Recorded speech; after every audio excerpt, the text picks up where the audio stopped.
Everybody, great to have you along. David Amber, Hockey Night Online, 12 days away from the end of the regular season. The playoff picture becoming a bit more crystallized every day. Today is another huge day for many teams. 11 games in total, 6 Canadian teams in action. And check this out, we have a preview of the first round action between Montreal and Tampa. One of the games featured as well, Vancouver and the Rangers. Vigneault and Tortorella. It will be very interesting. We always ask you to reach out to us and have your say each and every day on Hockey Night Online, at Hockey Night, at David Amber, at Friedge, HNIC, hashtag Hockey Night as well. Check us out on Facebook. I'm not on Facebook. Neither is this man, Elliotte Friedman, who joins us. He's live at the ACC, the Air Canada Centre. The Leafs getting set for their pregame skate, their morning skate, taking on the Calgary Flames tonight. Elliotte, how are you? I'm good, David. How are you doing? You're good. This is on your phone? Is that what I'm hearing? This is on your phone? You're doing this? Yeah, I got my earphones and my phone, and yeah, I'm watching the skate. The Flames just took the ice. Bob Hartley, no gloves. He's gone commando out there. It's that sort of update that we look for from Elliotte, the breaking news, no gloves from Mr. Hartley. Well, let's get right to our viewer questions. There's a lot to be asked of Friedge, who's one of the great insiders in the National Hockey League. And we start with this question from 613 Sens Report. The Senators and all your opinions on slim third consecutive playoff appearance chances. It's done, isn't it, Elliotte? Come on. Yeah, it's pretty much done. I mean, not mathematically, but they're not getting in there. I mean, you look at Detroit, you look at Columbus, the games they have in hand, the position they're in. Ottawa, although they won last night in the shootout, they haven't consistently shut other teams down all the way. It's been, and I think Ottawa's going to face some of the same questions that Toronto is, and that is, how do we defend better? Why don't we defend well? Why do we give up so many shots? Why do we give up so many chances? And I think both those teams are going to be in search this summer of players who can help them on that side of the puck. I think Ottawa's going to have a couple of big decisions to make too on Jason Spezza and Bobby Ryan, two guys who are a year away from unrestricted free agency. Are the Senators going to extend them, or are they going to try to move them? And I think those are two of the biggest questions they're going to have to answer. Yeah, and they've been a great model of consistency, Elliotte. I believe playoff appearances in 14 of the last 16 seasons. And this comes as a surprise. Last year, no one expected the Senators to make the postseason. This year, based on the fact they made the postseason, based on the fact they'd have Erik Karlsson for the whole year, the expectations were high. You pin it on their defense, though. I just on their overall defensive play. I think, you know, if Toronto wasn't so loose, and Toronto is the team that gets a lot of the TV exposure, we'd be talking more about how loose Ottawa is. Yeah. They're too easy to play against. They give you too many chances. You know, last year Anderson stood on his head and was unbelievable. This year he didn't. Robin Lehner went through his struggles. Anderson got hurt. And when you play like that, I mean, this whole league is about goaltending. Yeah. But when you play like that especially, and Toronto just saw it in their 8-game losing streak. All of a sudden, the goalies couldn't seal all the problems, and Ottawa had that happen to them much earlier in the season. Yeah, you hit it right on the head. Last year, Craig Anderson, a ridiculous .941 save percentage. Unrealistic for him to keep that up this year. Let's move along. Another viewer question rolling our way. Elliotte Friedman joins us live at the Air Canada Centre. This one's courtesy of it's courtesy of someone, I can't pronounce that. Talk how to unravel Boston. And this is a good question. I'm sure all the Eastern Conference coaches are trying to figure this out. Weak transition or weak D? If you're taking on Boston, how do you unravel that great Beast team, Elliotte? You know, I remember talking to somebody who'd played them a couple of weeks ago from Florida, and I asked them, you know, what do you think? And he goes, those guys have no weaknesses. So I asked some people I know in the Bruins organization, you know, what does worry you? And they said that when we can tell we're at our best, when teams are coming through on transition against us, they can't do anything side to side. That they're forced to play the puck forward and can't do anything weak side, can't reverse, can't do things like that. So I think to answer the guy whose name we can't pronounce, his question, can you go side to side on Boston if you need to? Now, this is a league where you want to go forward, but there are times when teams want to trap you into going in that direction, put you into the teeth of their defense, or put the puck in a spot where they don't think you can get it. Boston obviously doesn't want you to be able to go around their defense. If you can do it, sometimes going across ice, that's the way you've got to attack them.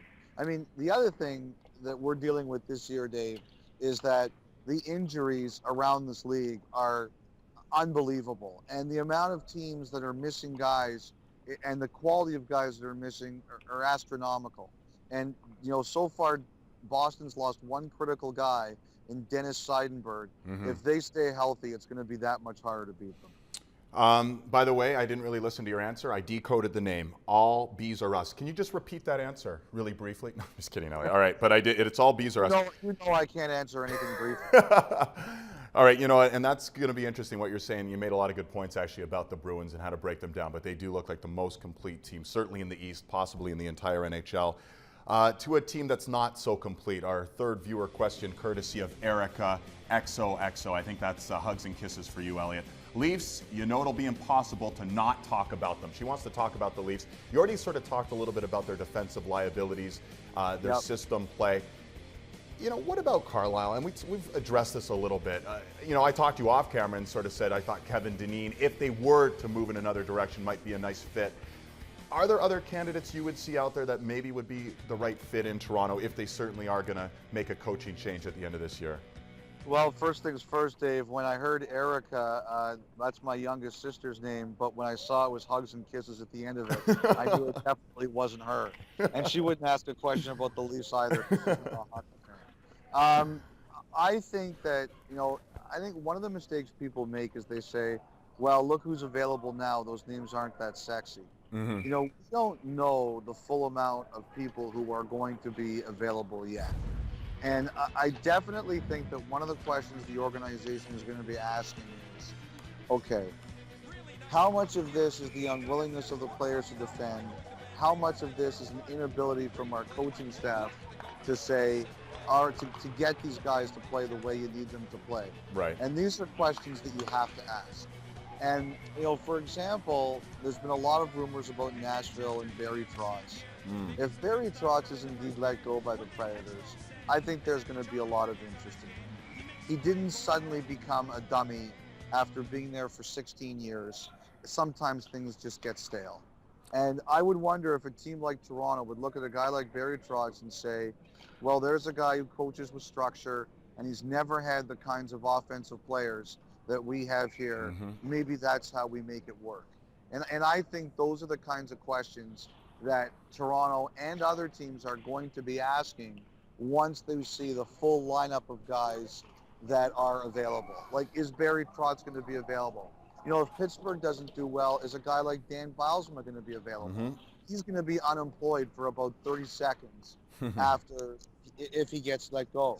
So I think instead of just looking at who's unavailable now, you have to kind of wait and predict and see who's going to be unavailable once their teams are finished. Yeah, those are two interesting candidates you threw out there, possible candidates. Barry Trotz, the funny thing is, for the better side of a decade, he's had either Ryan Suter or Shea Weber, or both those guys in his lineup. A far cry from what we see on the Leafs blue line, but still, if there is a guy respected, teaches structure, it's one Barry Trotz. Let's move on to another viewer question, and we keep it in the Eastern Conference, and maybe the team that put the death blow to the Leafs on Saturday as far as their playoff hopes are concerned.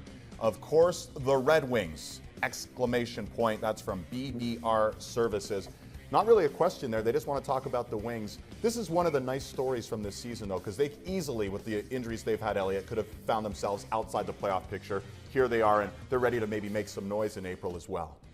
Well, I think one of the things that Babcock has kind of joked about in the past is, and he kind of joked about it at the Olympics, is teaching his players to understand that you don't need Zetterberg and Datsuk to win.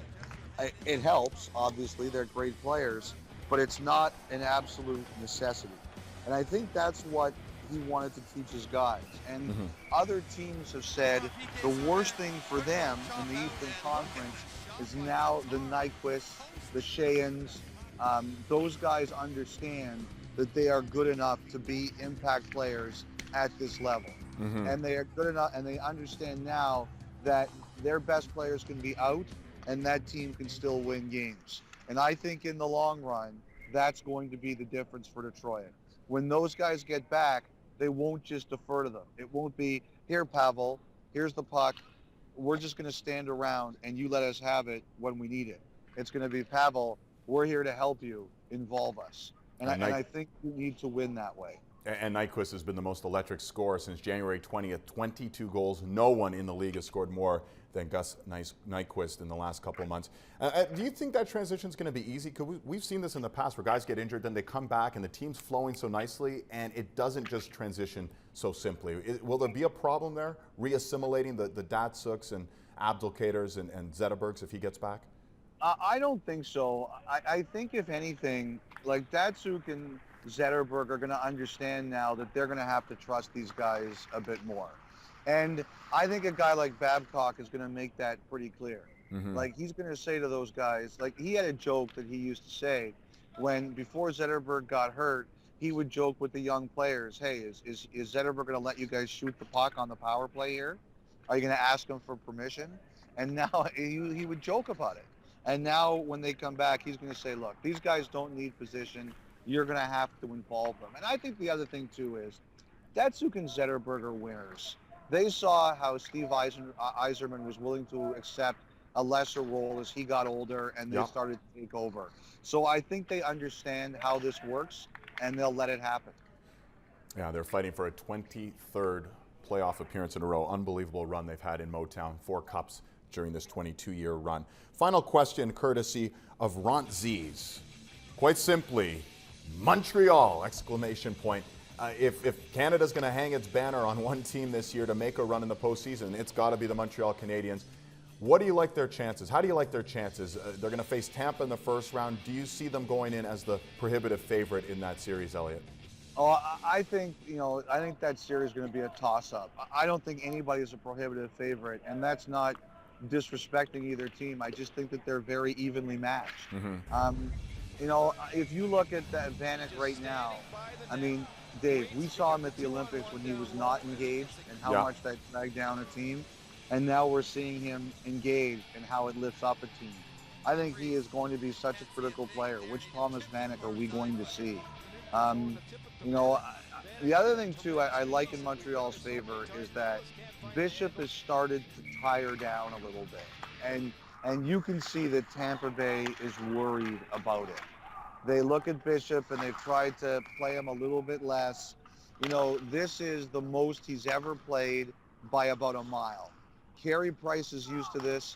Ben Bishop isn't. And I think everybody finds another level in the playoffs, or at least you have to. And if Bishop is worn down and tired, I think that's going to be a huge advantage for the Canadiens. Yeah, we will wait and see. He hasn't been as stellar as he was for the first half of the season. About 20 seconds really quickly here before we say goodbye. Just want to know, if you had to pick a Stanley Cup finalist from the East and the West really quick, who do you like right now, April 1st? Well, you have to pick Boston.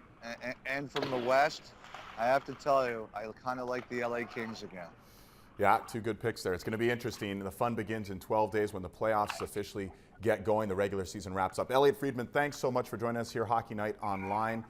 You can reach out to Friedge, you can reach out to me, you reach out to Hockey Night. It's quite simply getting your voice heard on Twitter, on Facebook, at Hockey Night, at David Amber, at Friedge, HNIC, hashtag Hockey Night as well. We are on Facebook. 11 games tonight, should be some amazing matchups. We'll see you same place, same time tomorrow. Hockey Night Online.